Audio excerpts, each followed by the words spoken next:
Hey guys, this is Ryan Reed. And this is Rob. You're watching Frontier. So glad to have you guys listening to our next installment of Frontier Podcast. Today we've got a very special guest with us. He is a complete follow-up to what we did last week, talking about drum gypsy and how that can be like a wonderful term or a bad term at the same time. He has made front ensemble and marching arts his career, which is just awesome. And just like, total kudos to this dude. Joining us today is Andy Filipiak. How are you, man? Great. Thanks for having me on. Yeah. So glad we could link up and make this happen, especially at such weird times here. How's the weather in Texas right now? It's hot. It's Texas heat, man. We're up in the 90s every day. Yikes. Is that like a humid 90s or like? Yeah, I'm down in Houston, so there's definitely some humidity to boot with the 95-degree weather. Oh my gosh, no good. What are you? So you're down in Texas. You are currently doing the virtual drum corps, which is totally new this year to make up for the lack of actual drum corps. So that's sweet. How did you get involved in that? Like, how did that fall into your lap? Like, what's going on with that? Sure. One of my really good working partners, Brian Harmsen, somebody I write with at both Monarch Independent and this was going to be our first summer working together at the Mandarin's Drum and Bugle Corps. He does electronic design, and then I write for the acoustic front ensemble. He's the one who approached me about arranging for the virtual drum and bugle corps. Jake Lyons is actually the mastermind behind the whole project, who's another front ensemble guy. I think he marched at MCM and Bluecoats. So he came up with the idea to kind of band together everybody who normally would do drum corps, but not just the people who would march, the people who maybe want to march someday or used to march or are just fans of it, and create this project as a way to kind of bring everybody together, make it really affordable, really accessible, no age restrictions or anything like that. You can do it from the comfort of your own home. So yeah, Brian called me and asked me to do it, and I couldn't say no. If the opportunity to do something like that inclusive across our entire community I had to jump at it. Yeah, totally. That's understandable. awesome. Can you talk a little bit about some of the things that are different arranging for like the virtual drum corps versus arranging for like an actual group that you would see that has a limitation on, membership numbers and that kind of stuff? Sure, absolutely. The first thing that was crazy was just how many parts I needed to write. So because we were making it as inclusive as possible, I ended up writing for most instruments 3 levels of the part. So for the marimba part example, I wrote a world class part, an open class part, and an A class part. And then because the marimba comes in various sizes, I wrote the world class part to be playable on both a 5 octave and a 4.3 octave. So I had to write 4 marimba parts, and then the same thing for vibes and xylo and drum set, and then bass guitar and electric guitar. Another tricky thing was the auxiliary percussion instruments. Normally you have a rack player and you're tailor making it to sounds that you have in your arsenal. But for auxiliary percussion, I wasn't sure what instruments people were going to have access to. So I kind of wrote 4 different auxiliary percussion parts with just various sounds that I desired in each of the phrases, and sent all of the parts to the rack and auxiliary auditionees. So in total, it ended up being 22 individual parts for this project instead of your traditional, 13 if you're going to do that, 1 for each player. Wow. So that was probably the biggest difference, was just arranging 3 different levels for the entire show. And then the other thing that was strange was for the keyboard parts, for example. Normally when the horn line's going and the drum line's going, we walk over to the high end of our instrument and play a suspended cymbal roll or a big crash, but not very many people have access to that. So it was cool to kind of be creative, figuring out ways to keep the keyboard percussion involvement during some of those big ensemble hits. So it definitely forced me to be a little bit more creative and think outside the box in some of those phrases to keep everybody involved when normally they wouldn't be playing those instruments. What kind of challenges did you feel like you ran into as you're, layering A class parts and open class parts and world class parts over top of each other. Did you find like that there was some clash between them, or was it fairly simple to figure all that out? The difference between the open class part and the world class part was pretty easy to figure out. The open class part is kind of just a skeleton in areas, and then in other areas it's verbatim what the world class part is playing. If it's a little bit more straight ahead of a phrase. The A class part was a little bit trickier. I opted for keeping the parts all two mallet oriented. In case there was anybody who wanted to audition that is unfamiliar with holding four mallets. So that definitely took some more creativity trying to figure out how to keep them involved in phrases, and maybe play, like, if the world class people are playing a scale in 16th notes and I want that same scalar pattern but in 8th notes, then you start ending up with minor seconds or strange intervals laying over top of each other. So that took a little bit of working to make sure that I didn't end up with too much dissonance in any of those faster passages. That's awesome. Yeah, that's crazy level of thought that you had to put into all of that. What so where is the virtual drum corps? Like, where's that process happening? What's going on with that process right now? Sure. We took the month of May to design the entire show. So that's where we wrote everything. It was finished by June 1st, which was also the deadline for video auditions. So all of those got sent in and accumulated into a Google Sheet. And then on June 2nd, I went through and reviewed 70 marimba videos and 40 vibraphone videos and placed everybody on their part selection. And then I want to say on June 3rd, we sent all the music out. So we're currently in the learning process. We have some Facebook groups where there are Zoom meetings where, like, all the world-class marimbas will get together and go over stickings and dynamics and make sure they're all on the same page. Or, the vibraphones will have a Zoom sectional and make sure that they're all good to go. And so right now we're just in the learning phase. And I think a portal will open up in the middle of June for people to start submitting their recordings for the performance. And then throughout July, our plan is the deadline will be the end of the month for video submissions to be a part of the program. And then throughout July and the very beginning of August, we'll be putting all of the thousands of videos and audio files together for the performance, and we'll stream it live the night that DCI finals was supposed to happen. Well, that's awfully cool. Like, if at least there's some sort of a performance that's going to happen this year. Yeah, that's fantastic. Now, okay, so they submit their video. What happens if it's bad? Are you like sending it back? Are you going to give them critique? Is it like you get multiple shots in it? Do you just throw them out? I'm not exactly sure.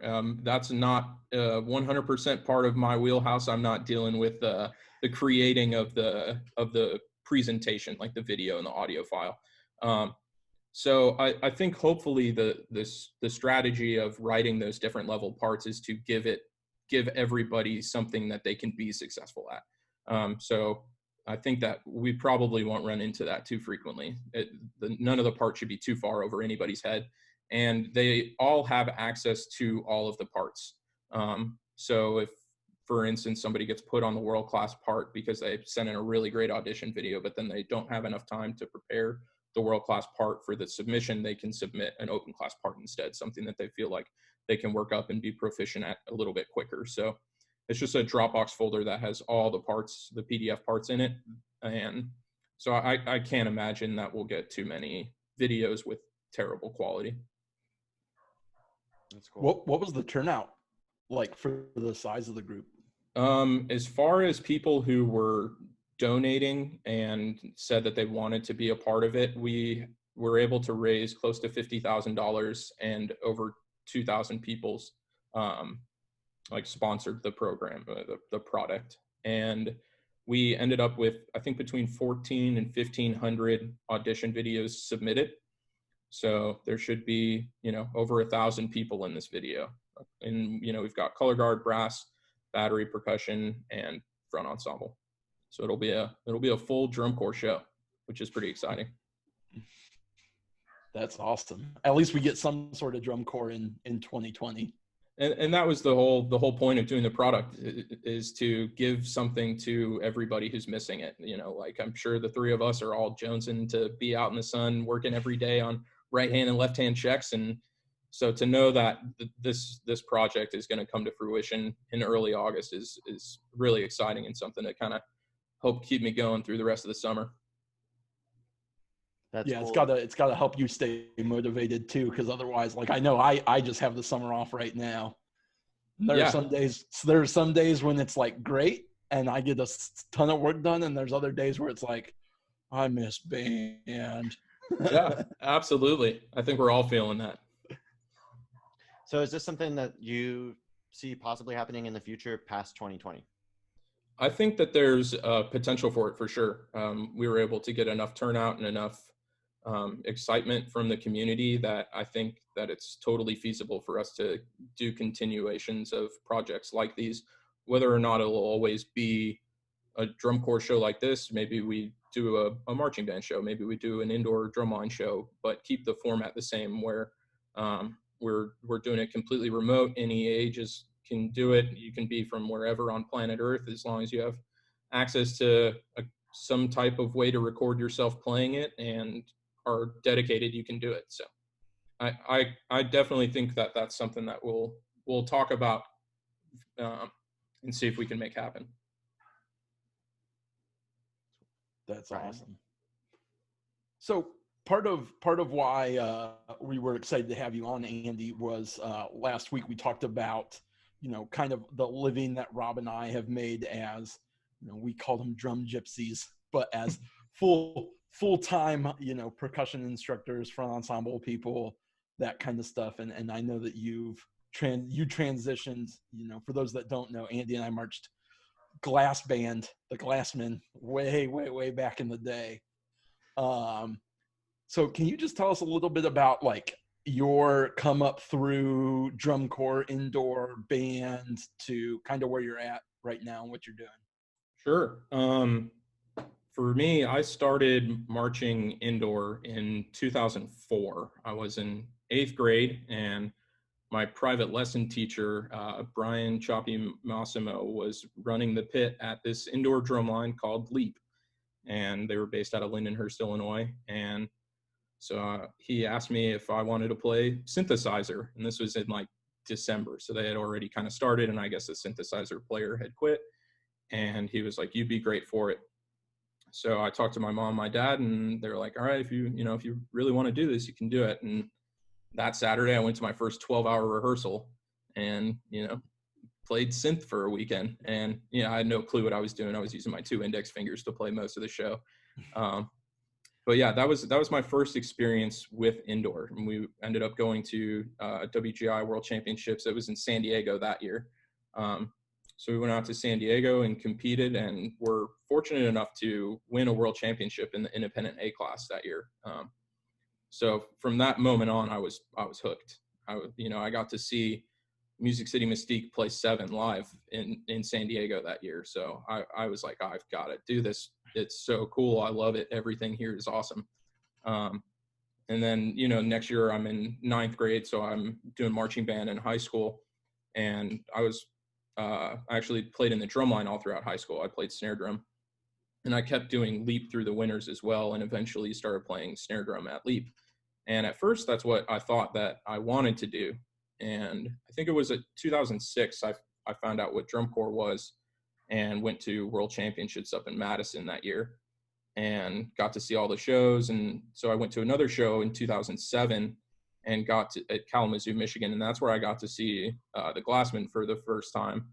And they had this really cool, like, hand drum section where everybody was on cajones and playing like authentic world instruments, kind of grooving up front. And I was like, that looks like way more fun than playing snare drum. And so that next year in 2008 is when I auditioned for Glassmen for the front ensemble. Got a contract on marimba and marched with you under Rob Ferguson. And that's where I got kind of hooked in with Matrix as well. So I moved out to Ohio and started doing indoor at Matrix and summers at the Glassmen.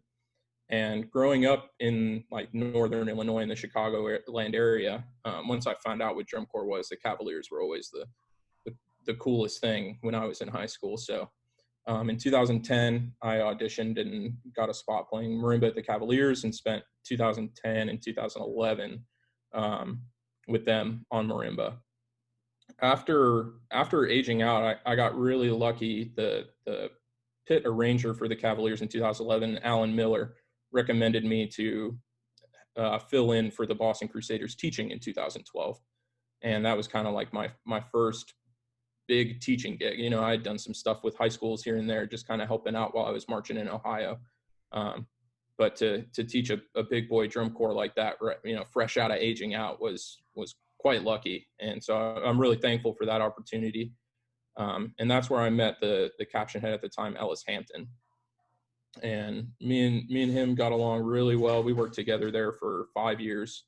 And then I think it was in 2013. So I had done one full summer with the Boston Crusaders. And then in 2013, he asked me what I was doing during this, you know, like during the school year. And I told him, you know, I'd probably just go back to Ohio and keep teaching high schools and working at Guitar Center and, you know, doing whatever. And he was like, well, why don't you move down to Texas? He was a percussion director in Denton, Texas.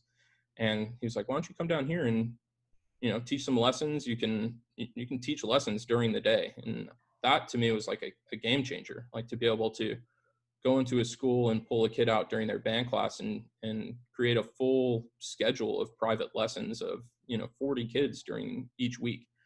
And I was like, you mean I won't have to stand behind a counter and listen to kids play rock beats way out of time on drum sets all day? He's like, no, man, just, you know, teach private lessons. So that's what I did for 2013. I moved down to Texas and I taught private lessons at Ellis's cluster in Denton, the Denton ISD. So I worked at 2 different middle schools and a high school. I had about 45 lesson students. And then I worked at McKinney Boyd High School out in McKinney, Texas. It's a little bit east of Denton. And that's where I started arranging for that group and also working with their fall marching band.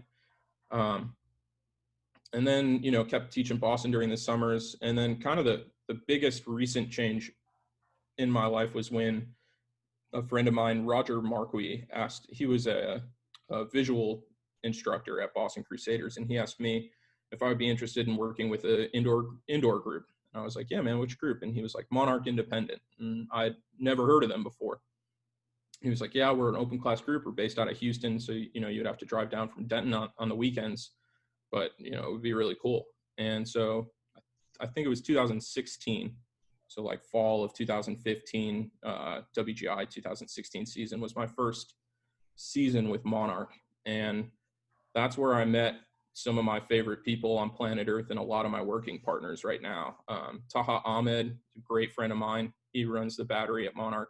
Brian Harmson, who I mentioned earlier, got me in on the virtual project. He was writing the front and the electronics at the time.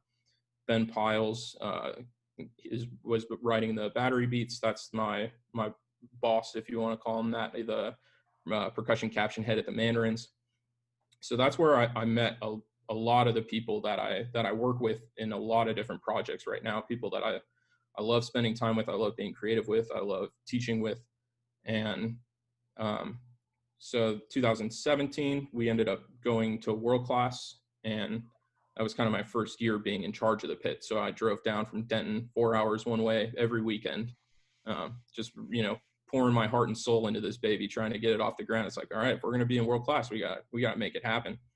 And so, you know, I would spend hours during the week, lesson planning, doing score studying, listening to MP3s that Brian had put together for us, and just, you know, working so hard to get that thing off the ground. And we were fortunate enough to come in 7th place in World Class our first year out, which was huge. And we were all really shocked. So, you know, you get to finals night and they announce that score and that number, and just kind of looking around at each other like, oh my goodness, like we can do this. Like we're good enough at this. We work together well enough to make this thing happen at this kind of level.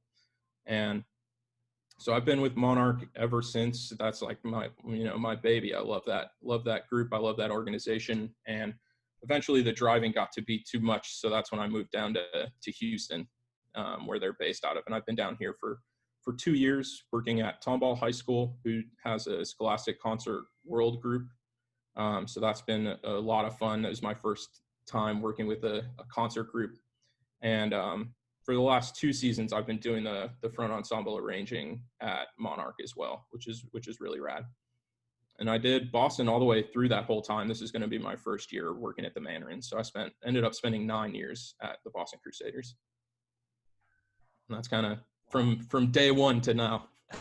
That's such a long, you said 9 years with Boston? Yeah, 2012 through 2019. So it was, I guess, 6 years with Ellis, and then Colin McNutt and Ian Moyer came over from the cadets, and I spent 3 seasons working with them as well. That's sweet. That's super cool. So yeah, I mean, obviously things just kind of like fell together for you so that you were capable of doing this. It seems like you did like a lot of, I wouldn't say networking, but you are like really well connected. What was like a key to that part of your success? Like, how did you go about making sure that you are so well connected, I guess? I think that I realized pretty early that this whole activity is just made up of a bunch of people, and without the people, everything would go away. So if you're good people and you work hard, you do your job, you're friendly to everybody else. If someone asks for help, you help them, regardless of if they're on your team or somebody else's. It's like we're all the same team. Regardless of if somebody's a Blue Devil and I'm a Cavalier, or you're in the Phantom Regiment, or I teach at Boston Crusaders. It's like, if somebody walks by and they're like, "Hey, we just cracked a China, like, our wheel fell off of our gong cart." It's like, yeah, absolutely. Good. Like, we're just warming up. We don't need a gong in the lot. Like, take our gong, leave it at the gate. We'll pick it up. Like, everything's going to be fine.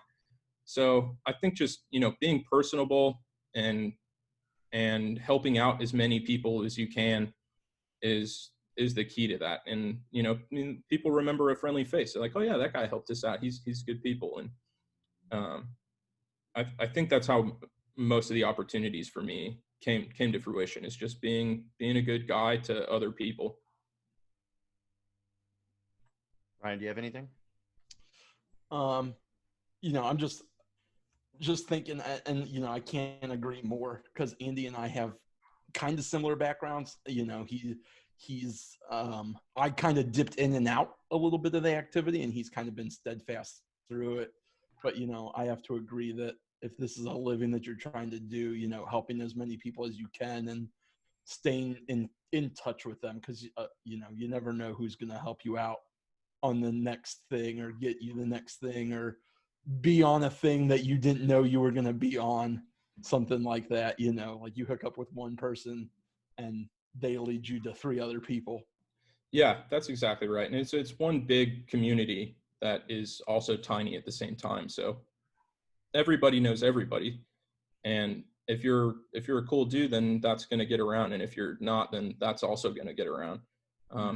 If you work hard and do a good job at doing your job, then people are going to talk about that and be like, "Oh, Ryan's great. Yeah, you definitely want to hire him. I worked with him on X project, and he was always there on time. He was always prepared. The kids sounded great. They had fun." Like, people notice those kinds of things.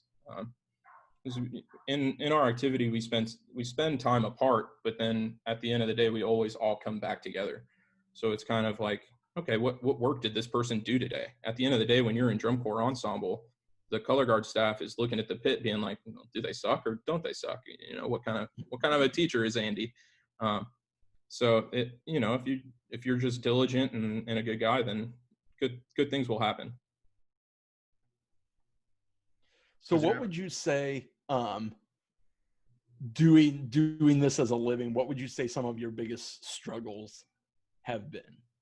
For me personally, I think just coming away with enough things, like putting together the hodgepodge that is a career at this, and making like cash flow work for an entire calendar year. Because obviously our there's cycles to our season. So it's like, okay, well, I need to make enough money doing drum corps to pay bills during the summer, and then enough money during marching band to pay bills during the fall, and enough money during indoor season to pay bills during the spring, and then repeat. So obviously drum corps is not the most lucrative thing to do with your existence in the world. Most drum corps are not paying, $3,000 a month for you to go on tour for 4 months. So just being smart about making enough money at the scholastic groups during the fall and the indoor seasons, because it's exciting to teach independent groups, and that's something that a lot of us aspire to do, to work at Boston for that many years, and to spend that much time at Monarch is great, but they're also not paying me a ton of money. So to be diligent and consistent with my lesson program and work really hard at the marching bands and the school indoor groups that I work for to allow me the opportunity to teach and write for those other groups is probably the tough thing, because you end up kind of burning the candle at both ends, where I teach 50 lessons Monday through Friday. And then as soon as my last lesson on Friday is done, I drive 4 hours down to Houston, teach Friday night, all day Saturday, all day Sunday, drive back up Sunday night, and then repeat. So for a while I was kind of piecing all of it together, it's just a lot of work. And that was probably the hardest thing to manage, is just keeping myself busy enough at the lucrative jobs to allow me the freedom to do the jobs that aren't going to pay as much. That's cool. Ryan, do you have something? No, go ahead, Rob. All right, cool. So Andy, you obviously you mentioned like the Cavaliers were super cool to you, and it seems like like you said, just like your work at being a really cool person like helped you just like work your way through it and into this career. Did anybody lay out for you like an idea of goals that you're like, I want to follow this type of a career path, or you're like, he's got it figured out, I want to do exactly what he's doing? Do you have any influences here? I don't think as like verbatim as I want to be like this guy when I grew up, but I found aspects of people's lives that I really enjoyed. And recently, something that I've found that I really like doing, and that a lot of my close friends do for a living, is arranging and composing more full time. So I'm actually, my plan moving forward is not to take on a huge private lesson load. I'm going to try and do 0 private lessons this upcoming school year. If the main private lesson teachers at my school have overflow and there's 3 or 4, 5 kids, however many, don't have a teacher and need one, then absolutely I'm going to help those kids out. But it's not something that I'm banking on making my money doing. I'm arranging for 7 different projects between virtual and the fall marching, and so that's kind of going to be my main source of income coming forward, is writing for fall marching bands, writing for indoor groups, for the Mandarins and for Monarch, and make that my main source of income, which will allow me a little bit more freedom after having spent the last 5 or 6 years doing that schedule that I talked to you guys before, where it's just nonstop. You don't really have any time off. So I've been working really hard throughout this pandemic, just writing marching band music every day, trying to make sure that I'm getting better at that, writing faster, being better at the software, putting out good products quickly in an organized fashion, making good MP3s for all my clients, and just kind of putting the same energy that I put into learning how to be a great teacher at learning how to be a great arranger and engraver for these projects. So I think that those, the people that I know who get to do that for a living kind of inspired me to go down the path that I'm on currently. And Alan Miller's a great example of that. The arranger for the Cavaliers my last year there. Rob Ferguson, who taught me at Matrix and Glassman, is a good example of that. And then Brian Harmson, my main man working partner, who owns Viz Audio Designs, is a definitely somebody who's helped me through that transition as well. Cool. And you said that you're always working to make yourself like a better arranger, better composer. What is your learning process for that? How do you look back and you're like, okay, this has to change? What are some things that you know for sure that you could tell our audience members that you have improved on, or like things that you feel have helped you grow? I think that I've just come up with like different ways to to attack a situation. So I know for a long time when I was getting started, it was like, as a marimba player, I was like, okay, I'm going to write this marimba part, and then I'll figure out how to make vibes go with that, or I'll figure out how to make the synth go with that, or the drum set go with that. And I feel like after having, you know, standing back and teaching a pit for so long, and now writing more stuff for front ensembles, I've started to learn that the marimbas don't always need to be the most important thing. They don't even always have to play either. You know, sometimes it can be a vibraphone solo. And so I used to get stuck writing a lot, where if I didn't know what to do with the marimbas, then I was kind of screwed. And now it's like, okay, if I don't know what to write for a marimba, then, you know, let me go write this bell part real quick. Or, oh, I know I really want a vibra-slap sound on the downbeat of measure 13. Let me put that in first and just kind of see what happens from there. So just not being idle at the keyboard. There's always a sound in there somewhere that needs to be there. And the sooner you can start putting those things in, the easier it is to kind of work around that. And I don't write linearly as much as I used to. I used to write measure 1 to the end. And now it's like, well, if I'm stuck on letter G, let me go ahead to letter H and see what that's about. Or maybe I know how I want to get into letter H, but I don't know how to start letter G. So I'll write the last 2 bars of letter G getting into letter H and kind of work my way back through the phrase. That's been helpful. Just trying, like I said earlier, just trying not to be idle. Like there's always an idea in there somewhere. And if I put something down, that might spark the next idea. And then that's how I kind of get on a roll from there. Do you ever catch yourself, because I started doing this recently, do you ever catch yourself like falling into writing patterns and then going, all right, I want to try something different to not feel like I'm always in that pattern? Yeah, absolutely.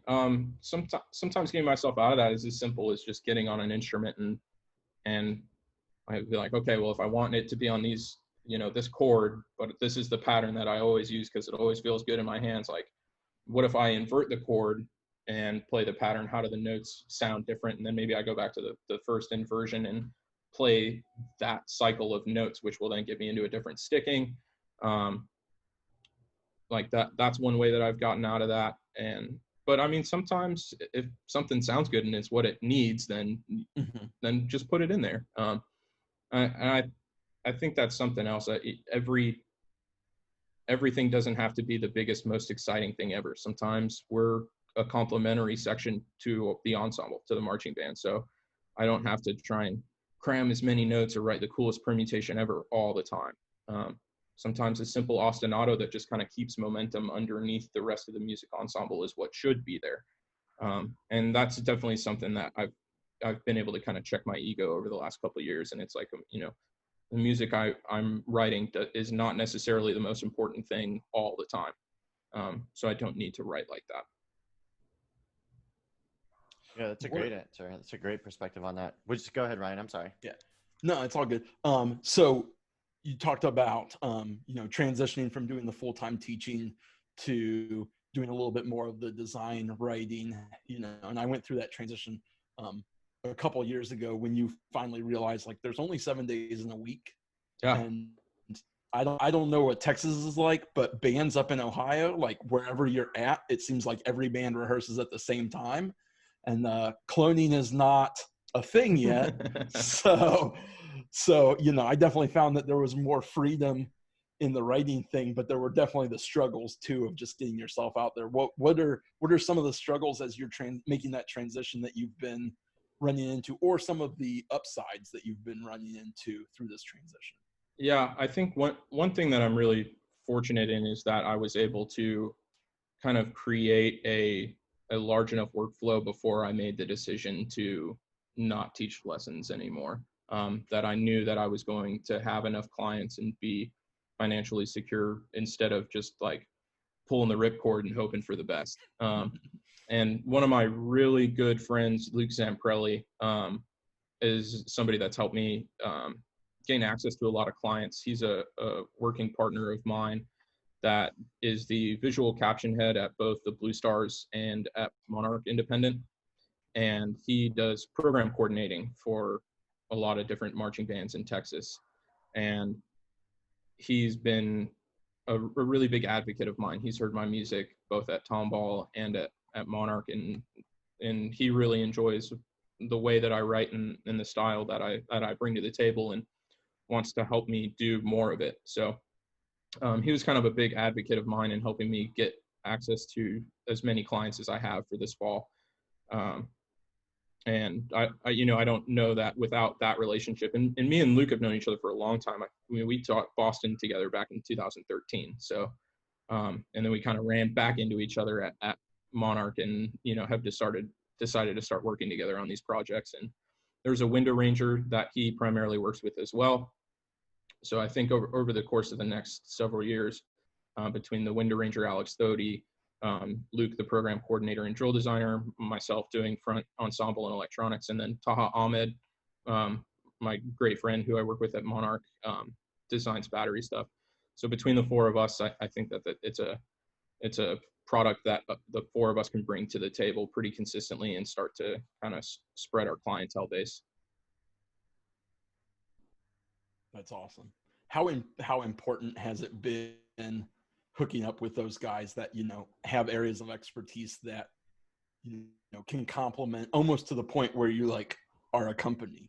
Yeah, and that's what's incredible. And in any one project, one of the four of us might take the lead on it. If Luke has a really great visual idea, then he'll tell us what he wants it to look like, and then we write music to support that. Or maybe Alex has a really great idea for this trombone solo, and so he'll write that down first. Or if we know that there's a battery feature, then maybe Taha will go first. So I think not doing all the wind music gets written, all the battery music gets written, all the front ensemble music gets written, then the electronic design, and then the drill.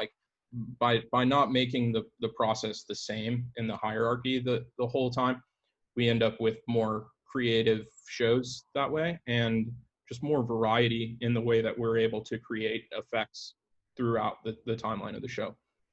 So by not having to always wear the exact same hat all the time, maybe I drive the bus for these 16 bars, but then I'm hanging out in the sidecar for the 16 after that. It makes the process a lot easier. So I'm really lucky and grateful to be able to work with people like that, where we can truly be collaborative. Yeah, it's definitely a cool thing to think about, because I know when I was marching, I feel like it was very obvious when it was always the wind arrangement first, and then the battery, and then always pick goes last or whatever. I think that innovation just kind of allows to feature different groups without it being so kind of cookie cutter. I mean, it's not just and hit break, drumline break, and it seems like shows that designed with that sort of teamwork and brainstorming like that kind of have a lot better of a flow, and they're just a lot more organic appearing, I think. Yeah, absolutely. So you've been doing this forever. This has been your thing, which is I don't know, that's cool. Has there been a time where you thought it wasn't your thing, where did you ever have a burnout year? Do you have a moment of doubts? Yeah, I think it was the summer at the end of 2016. So I've been living in Texas for 3 years. I had been grinding out, indoor drum corps, marching band lessons during the week, just nonstop. I hadn't had, more than a week off in a row for the last 3 or 4 years.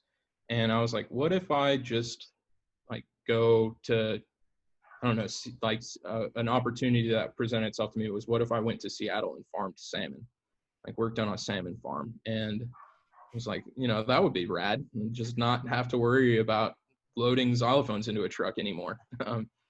And just, totally get out of it. And that was right at the time. It was after my first year of working with Monarch, and near the end of drum corps, when I was thinking about maybe getting out of it, the executive director, Kyle Wynn from Monarch, and the battery coordinator, Taha Ahmed, both called me separately saying that Monarch was planning on going to world class, and that they wanted me. I was just kind of like a front ensemble tech my first year in 2016, and that they wanted me to be the coordinator and really, help bring the Monarch pit to that world class level and let me steer the ship. And so I definitely had to think about it long and hard to know because those are kind of two opposite things. Either I'm getting in a little bit further into this train that I've been riding, or I'm going to jump off completely. So after thinking about it, I realized that all of my best friends do this. All the people that I love and care about do this thing that I do right now. And that it was the people that it was worth sticking around for. Whether or not I was burnt out by how many hours I was working, it was like, maybe I just need to be smarter about planning myself, about, saying no to things instead of always saying like, yeah, I can be there. I'll help out at this extra rehearsal that I totally am not going to get paid for and don't need to be at, but yeah, I'll help you out. And I think just knowing when to kind of check those things, like, no, I've got this thing that I got to write tonight. I'm sorry, I can't help you out with that. Maybe send me a video and an email and I can type out some responses later. Like something that I can still be helpful, but maybe it'll take 15 minutes instead of being at a rehearsal for 3 hours. And Kyle and Taha are two of my favorite people on planet Earth. So when they called me and asked me to do that, I was like, yeah, I want to keep working with you guys. And just continuing to build relationships with people and being smarter about my scheduling has helped me avoid burnout and continue to be excited season after season after season for the last 3 years, and hopefully for many more to come since 2016. I'm going to ask you a yes or no question, but maybe you can expand on it a little bit. Being able to like gel with the people you work with, like you speak so highly of everybody around you, and a lot of that's just like your awesome character, but really also you've landed some pretty cool coworkers. Has that been fundamental to your success and your longevity in this career?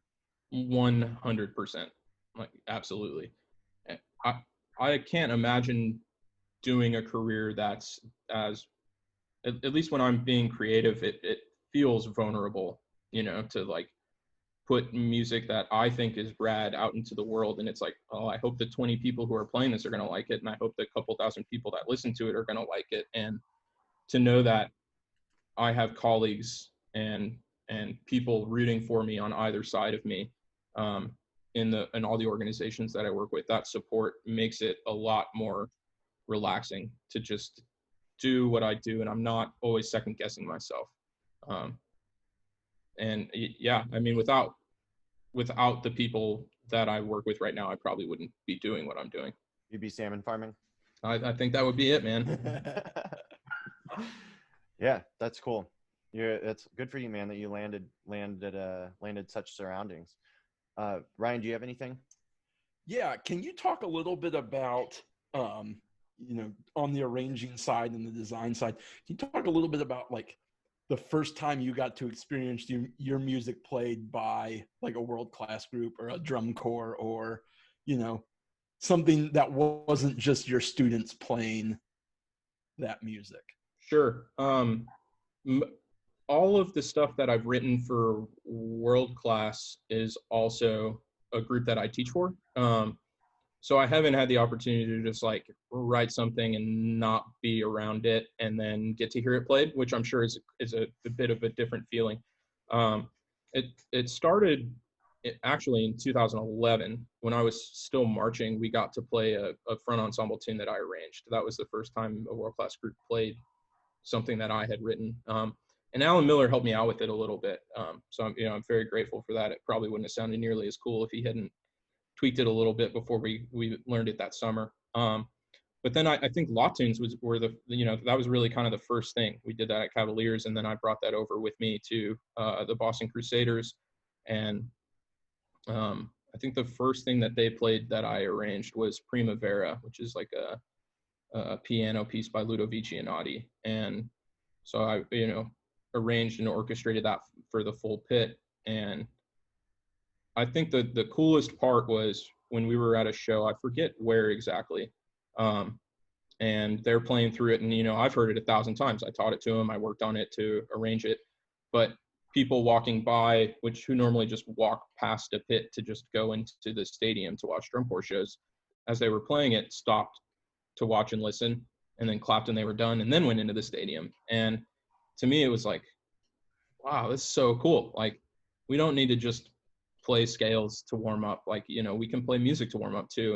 And so that's something that I've always tried to do wherever I'm at. You know, Monarch has a series of lot etudes that we do each year. This past year, there were 2 of them. We did a Shostakovich string quartet arrangement that I did, and a compilation of some Hans Zimmer melodies and themes from different movies that he's done. I think both of those are recorded and up on our YouTube channel, as well as on, I think Pearl Adams sent those videos out on their social media. So they're out and about if you want to track them down.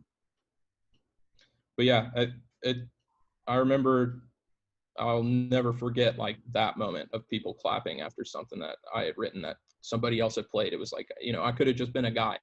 They had no clue that it was me, and they enjoyed it because it was the music. And I mean, that feeling is why I continue to get up and arrange and compose and write every day. Yeah, I think that's huge. Just hearing the first time like your music gets played somewhere and you're like, oh, they're clapping. It was good. Good. Yeah. Because I remember like last year was my first year arranging for Southwind, and seeing that and being able to experience that, I was like, oh, okay, good. It's like they're receiving it well, and it's not just high school marching band. And it's not just a polite clap. Yeah, exactly right. They dig it.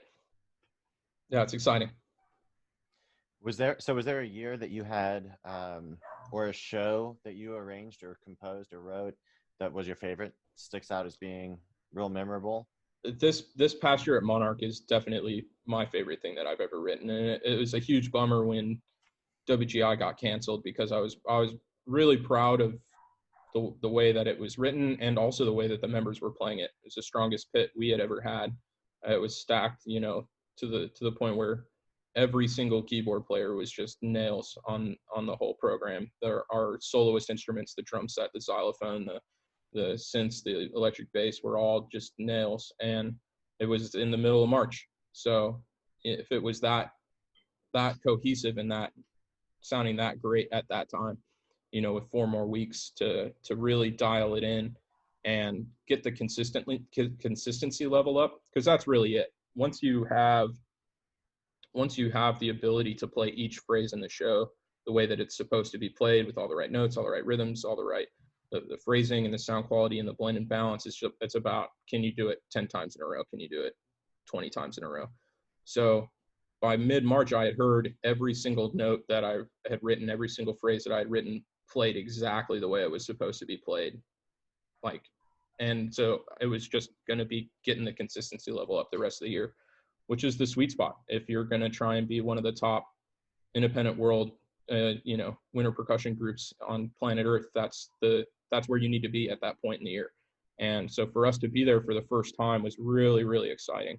And we were fortunate enough to get one last weekend together and get some really good recordings of, like I was saying, the law tunes. And there's a multicam recording of our production on the internet floating around somewhere. So it's up and around, and I know that a lot of groups were not that lucky, where, you know, WGI gets canceled and then that's it. We were doing a spring break camp that week, so we were already all together rehearsing Monday through Friday that whole week. So when it got canceled on Wednesday, it was like, okay, let's get our recordings, let's tie a bow on this thing. And it felt a little bit more special to be able to do that. Our show this past year was called Flicker. So for the season to end in a flicker, like just boom, it's over, felt like kind of what we had been playing and working on all year anyways. So it was a really cool experience. I'm bummed we didn't get to share it with more people live and really see how far we could have pushed it. But for it to sound as good as it did at that point in the season was really exciting. So definitely huge kudos to all the kids who played then. I say kids, they're musicians and performers, they're pros. So kudos to them and the rest of the staff and the designers. It was a really fun project to work on. Yeah, to have the group at that level, you must have known that you like nailed your arrangement, difficulty level, and how it fit into the rest of the show. And yeah, here you are just giving the credit away to all of the students. But yeah, man, that's fantastic. Was there ever, what has been your favorite group? And obviously as teachers and performers, we love a lot of years of our involvement, but has there been a favorite group or year that you either marched or taught? And why? What made that so special? I think, 2011 Cavaliers for me marching is my favorite year of marching. As a member of a pit or a staff member of a pit, it's really easy for people to get on each other's nerves at some point because you're always standing next to the same people and you're always just standing and rehearsing music. There's not a lot of variety to your day during drum corps or indoor. There's a lot of sameness to it. So that monotony starts to weigh on everybody, and it's really easy for people to start to snap at each other when they're loading the truck, or, well, X isn't playing all the right notes in this phrase. Why are you talking to me about it? Or you didn't hear them enter in early. Why are you telling me that? And so it inevitably happens. Like there's always beef somewhere, and some years it's huge and some years it's really small. That is one of the only times where I've been in a group or taught a group where there wasn't any, where we were just homies the whole time. And we woke up every day hungry to try and get better as a team. And it was never about the individual. It was always just like the Cavaliers pit. And that was what we were. And it's something that I aspire to do with all of the projects that I do. It's not Andy, the front ensemble arranger. It's Monarch design team. And I try and impress upon the members of the groups that I teach that it's not personal all the time, and it's gonna feel like it sometimes, but it's not. It's about the group and making sure that we're always doing our part to help everybody else be successful, in addition to ourselves. And so I think that for that reason, that's probably my favorite season. There's been parts of other shows that I like playing more, or certain staffs that, maybe one of my really good friends is on, but as far as like a whole collective season, we just really gelled that year, and everybody got it. And we were all always on the same page. It was really rad. That's cool. As a staff member, like as a pit tech, how big of a role do you think you play in keeping the front ensemble in a good gel? Like as a staff member, do you have control over that? Yeah, absolutely. It's huge. I mean, to be able to read when the group is hitting a brick wall, and it's like, we've been doing this check exercise exactly the same way 3 days in a row, and they're starting to get sick of it. So the part's starting to get worse, and it's like, I got to know to either start working on this part slightly differently, or use the same tools, but maybe like, okay, well, half of the pit do this and the other half come out front, and now you guys critique, and just creating a fresh environment and keeping the ideas fluid and keeping them thinking. It's easy to always tell them, don't do this, do this. Think about this, don't think about that. It's a little bit harder to ask questions and put them in an environment, whether it's with an exercise or in a different setup or what have you, to allow them to be creative and critical thinkers on their own. So I think the more opportunities you give your students of whatever level, world-class drum corps, world-class indoor, or those are types of things that I'll do with my high school groups as well. Just putting them in situations where they have to be intelligent problem solvers and force themselves to be critical thinkers, that you avoid some of those more high tension moments, because their energy and their focus is on something else. As soon as they don't have to think about what they're doing, that's when they can start evaluating everybody else and start to get catty about things.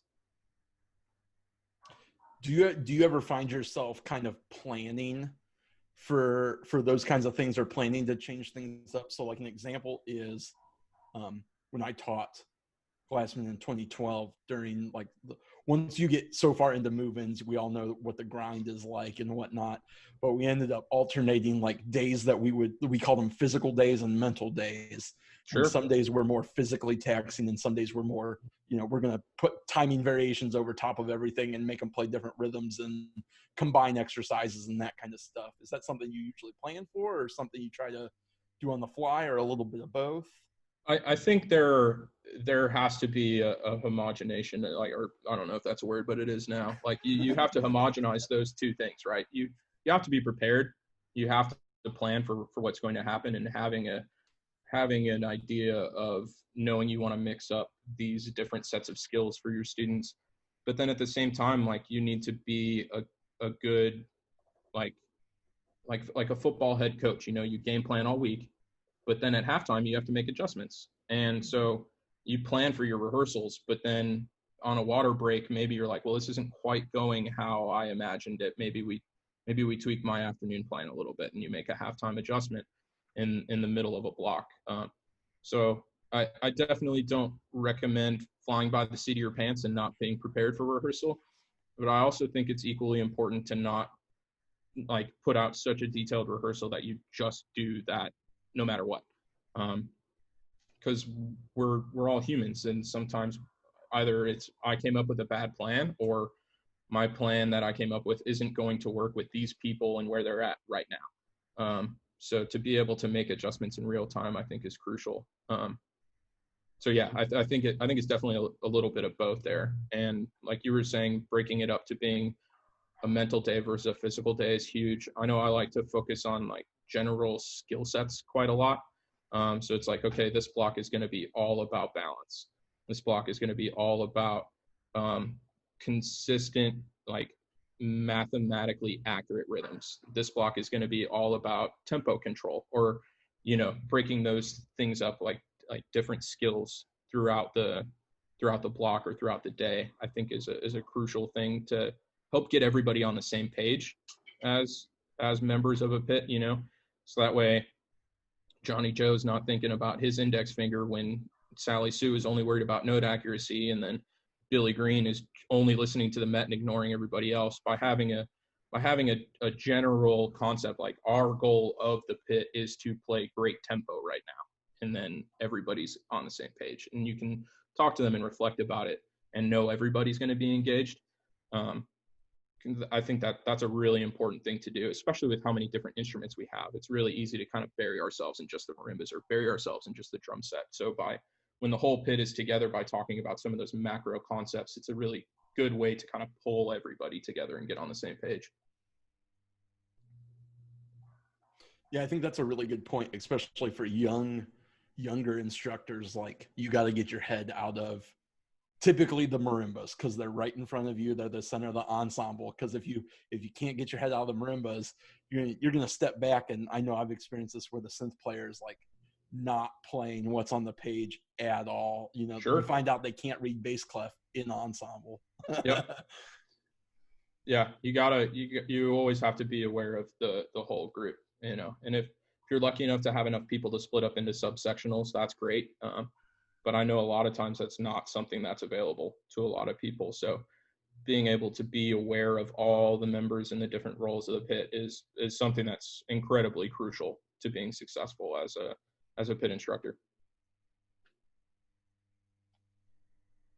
Yeah, Ryan, do you have anything else? I think I'm good. I've definitely opened my eyes to a couple things talking to you, Andy, and it's been great to hear from you and everything else that's been going on in your life, man. Yeah, it's great to see both of you. Yeah, you as well, man. You as well. Hey, I got a question though. What else do you do other than front ensemble? Do you have any hobbies, things that you like? Like, what do you do to distract yourself from band? I play disc golf quite a bit. So I'll go 2 or 3 times a week. I love it. It's good to get outside, get fresh air, walk around, and throw frisbees at trees accidentally. I'm never trying to, but it always seems to happen, Always. Have you lost any discs recently? When I spent 10 weeks visiting my brother up in Denton during the beginning of this whole pandemic thing, and I lost one in a lake. I just threw it right in there. No bueno. But yeah, I do that, and then I listen to a lot of music. I like going to live performances, whether that's a like a band that I like to listen to, or a musical, or when I was in Vegas most recently, I see a circ. So any type of live art is awesome to me. So I try and do that as much as I can, and then play disc golf, write band, hang out with friends. That's cool. Here's a question. What's on your current playlist that you're listening to right now? Oh man, the Deer Hunter is always on my playlist. That's a band that I love dearly. I like the arc of them, and how much better they are now than when they started. They put out when they write an album, they're written in acts. So like Act 1 is an album, and it's a straight through composed piece of music, a work of art. And same thing with Act 2, Act 3, Act 4, Act 5. So that's one of the groups that I'm always listening to and wanting to do arrangements of their songs. And I would say Krungbin is another group that I listen to a lot. They're from Houston. A good friend of mine, Andre Edwards, hooked me up with them. That's cool. Hey, so is the Deer Hunter, that's like that prog rock band, right? Yeah, absolutely. Yeah, I love that band. I saw them live when they opened up for like Coheed and Cambria several years ago. Now, yeah. Isn't there like a pop group called Deer Hunter also? Or yes, yeah. There's a movie called Deer Hunter. I think they are the Deer Hunter. How confusing. How is it? Yeah, like, I know, right? Like a Too many of them happened to that. But yeah, they're great. They did a tour recently. I saw them this past fall with my brother in Austin, where they did like an acoustic set of kind of like a stripped down version of a lot of their songs with an interactive Q&A with the audience in between all of those. And then there was a brief intermission, and then they came out and did another set of like the full band playing full out the way that they do on all the albums. So it was a really rad concert. And I mean, it was like 3 hours of them just playing awesome music at me. How sweet. For real. Yeah. How cool. How cool. Well, hey, as always, thanks to our audience members for tuning in here to Frontier. Thanks so much, Andy Filipiak, for being with us today and answering all of our silly and astute questions. Thanks for having me. Yeah, man, absolutely. Huge blast. Ryan, do you have anything for our audience? Do you have any parting words you want to leave them with, Andy? Somebody, trying to come up on the drum instructor side. Any parting words for them? Don't be afraid to work hard and be a good dude. Be a good human being to all the other human beings out there. I think if you do those two things, you're good to go. Awesome, man. Yeah, cool. All right. Hey, that's it for this time. Thanks for tuning in. We'll catch you next time. On the Frontier.